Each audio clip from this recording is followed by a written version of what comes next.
cricket මෑච් live scene එක ෆටා මගේ බඩු ටික ගන්න එනව සෙට් එක අතා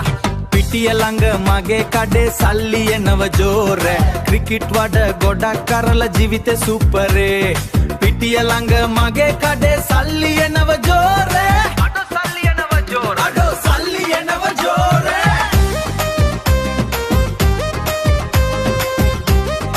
ක්‍රිකට් පුරවුත අහා මේක ලස්සනම කත්තවක් බෑට කලින් තිබ්බේ නාලු කර්ව්ඩ් හොකි ස්ටික් එක WG ග්‍රේස් කිවලු අපු මිනිස්සු බලන්නේ මගේ ගහිල්ලක ලංකාවේ අපේ කොල්ලෝ සෙට් එක ලොකෙම සුපිරි ගැමක දුන්නේ මයින් ටින්ටින් ටයින් ටිට අපේ සෙට් එක ලොකු කප් එක ගත්තේ අරවින්ද අර්ජුන මුරලි ලංකාවේ හීරෝස් ලංකාවේ අපේ සෙට් එක ලොකු කප් එක ගත්තේ අපේ සොරේ